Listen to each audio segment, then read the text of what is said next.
On our 7th anniversary, I found my wife in bed with her best friend. I didn't scream. I made witnesses. I'm Lucas Harrington, 33.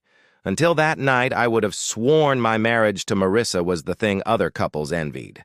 I'd even rented the historic Alderwood Hotel, the place we'd held our reception, for a surprise anniversary party. Fairy lights, white roses, the good crystal. Family flew in. Friends dressed up. I had one last surprise for after the toast, a deed transferring her family's beloved, financially doomed lake cabin into her name. 6 months of lawyers, back taxes, and quiet sacrifice wrapped in a bow. 20 minutes before dinner, Marissa slipped upstairs to freshen up. She didn't answer my text or my call. Then I remembered hearing staff mention extra champagne to room 512. We were in 508. I rode the elevator with a stomach made of ice. Clothes were scattered on 512's carpet. Her midnight blue dress, his shirt. In the bed, Marissa and her college. Buddy Tyler, asleep and wrapped around each other like it wasn't their first time. Lipstick on his collarbone. 2 crystal flutes sweating beside the lamp. Movie husbands throw lamps. I work logistics. I document. I stepped out, shut the door, and called the only people who mattered. Both sets of parents, my sister Harper, my best man Ben. Room 512, 5 minutes. No questions. When they arrived, I opened the door. Gasps, curses, a chair scraped. Tyler scrambled for pants. Marissa clutched the sheet and started to speak. I raised a hand. First, I said, setting an envelope on the bed. Let's all understand what we're looking at. Walter, her dad, opened the envelope. The color drained from his face as legal seals spilled across his lap. The cabin, I said. I bought it 6 months ago, cleared the liens and the back taxes, and had the deed transferred into Marissa's name. It was my anniversary gift.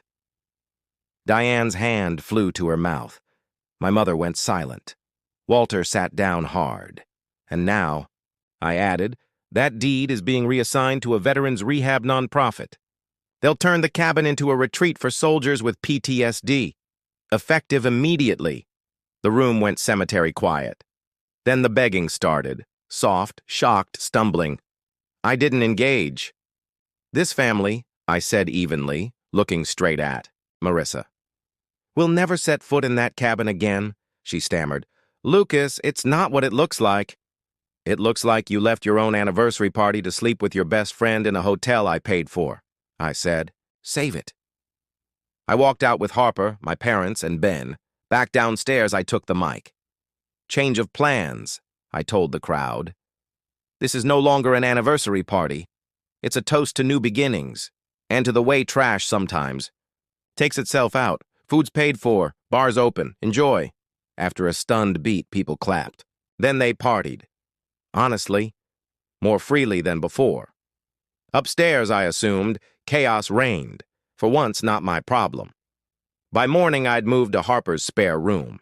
Within weeks, I had a simple loft near the lake, a promotion that finally let me travel, and a lawyer who knew what to do with adultery made undeniable in front of both families.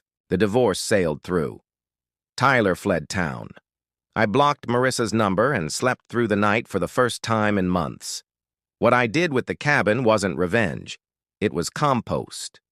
I gave the worst thing that happened to me new soil, to grow in. A year later, I stood on the new ramp of the Walter and Diane Veterans Retreat.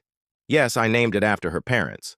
The nonprofit kept the soul of the place and made it accessible. Wide doors, a commercial kitchen, bunks for 20, a pier you can wheel down. Vets and their families wandered the grounds with that stunned, quiet relief people wear when they finally feel safe. Colonel Martinez, who runs the program, shook my hand. Didn't know if you were generous or crazy, he said. Turns out both. Harper bumped my shoulder. Ben passed me a beer. To turning betrayal into legacy, he said.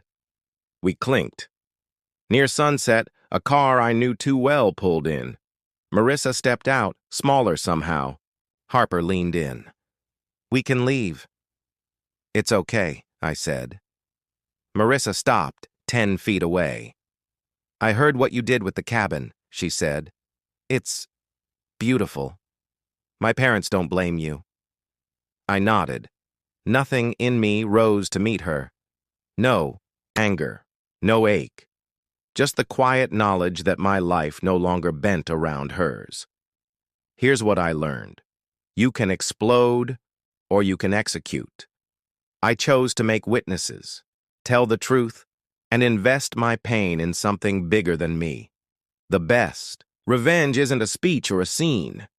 It's a life so solid their betrayal becomes a footnote. And mine's just getting started.